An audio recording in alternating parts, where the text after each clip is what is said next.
Welcome back. All right, let's bring in now radio legend Ray Hadley.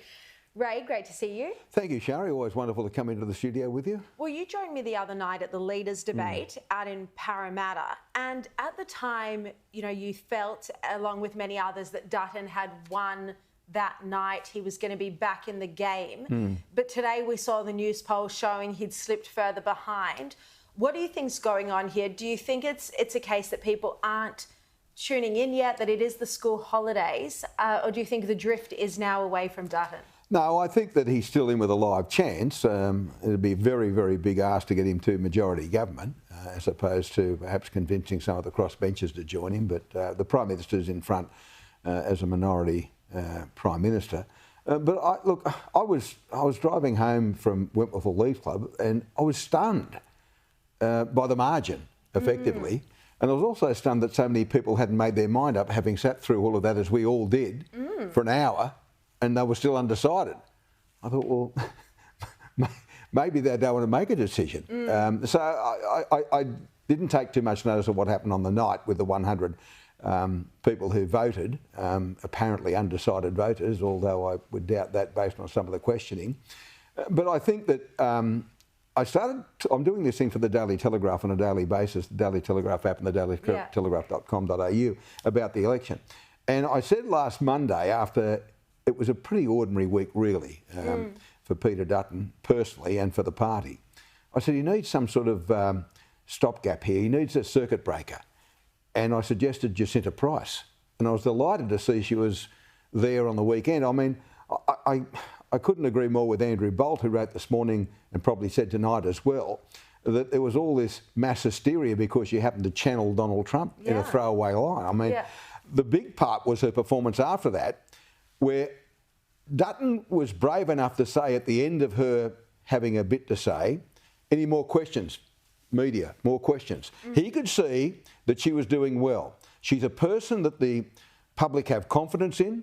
She talks common sense. She's straight from the hip. And so Dutton, not many, I heard your comments earlier about Anthony Albanese and females.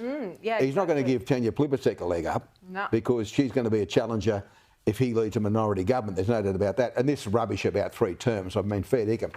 Well, yeah, he said that tonight. Why don't we have a look at, at what he said? So this is Albo in an interview with the Nightly tonight. Have a listen. You're telling me if the Nightly rings me up and says, Latika, will you come out and cover the campaign in 2028? It's you that I'll be shadowing. If I'm successful on the 3rd of May, then yeah, you'd be very welcome. I look forward, and I'll guarantee you another podcast during that campaign. I mean, come on, Ray. 3 terms. This is the epitome of cockiness, thinking he's got this in the bag and he's going to run again. No, look, it's remarkable that he should not understand that firstly he's got 2 elections in front of him to do that, but more importantly, he's got the Labor Party machine who'll be tearing him asunder as they did to others, and people like him will vote for other people, as he did for Kevin Rudd over others, including Julia Gillard. And look, I'm a bit compromised by Tanya Plibersek. I detest her policies. I just think that it's madness. But I like her. I've had many conversations with her as a person, and I like her. And she's I think, a very decent person. It's just that her and I'll never agree on policy matters.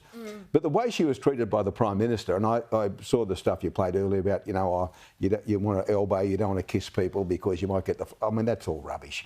He brushed her. It was a brush. Very obvious. She was leaning in, he backed away, and then I saw that his fiancée leant in, Jodie leant in, and did what is dignified and proper, but he brushed her. And what you've also highlighted tonight is his treatment of women previously. Kimberly Kitching, he was as weak as water on that, almost as weak as he's been on the anti-Semitism as well. I mean, he was outraged at Scott Morrison for the supposed treatment of Brittany Higgins, yet wouldn't have an inquiry into claims from his own politician. That was so grave. You know, she'd raised them with Richard Marles.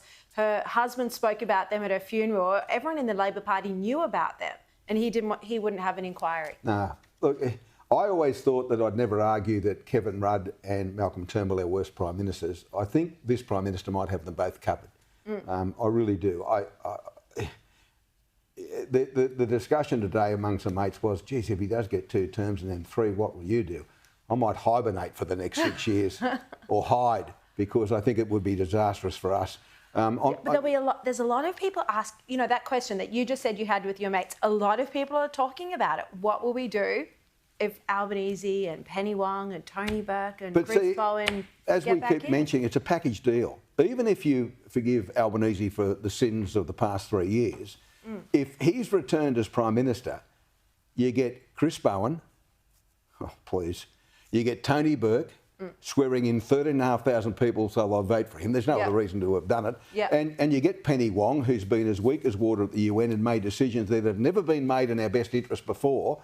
And so it's a package deal. It's that. Now, the other thing that happened over the weekend was, we mentioned earlier, Jacinta Price channeling Donald Trump. I mean, who cares? But people are saying that the opposition leader is too much like Trump. He's nothing like Trump. He's nothing like him at all. Mind you, there are some things Trump's done that he probably would like to do, but he won't.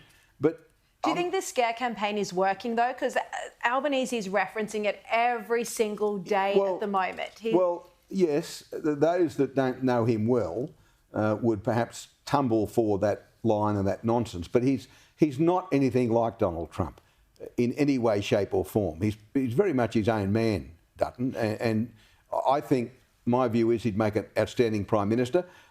My fear is that if he doesn't win this one, they won't give him another chance. And I'd say to him and others within the party, John Howard came back and contested and was, I think, one of our best Prime Ministers of the modern era. And I think Dutton can be of that standard too. He reminds me a lot of John Howard in many respects. He's honest and he's decent, and there's no BS attached to him. And I think he'd be a great Prime Minister. Whether it's this time or next time, I don't know. It depends on the size of the win. If he wins 10 seats, then his leadership might be in trouble. If he wins 15 or more, you'd think it would be safe.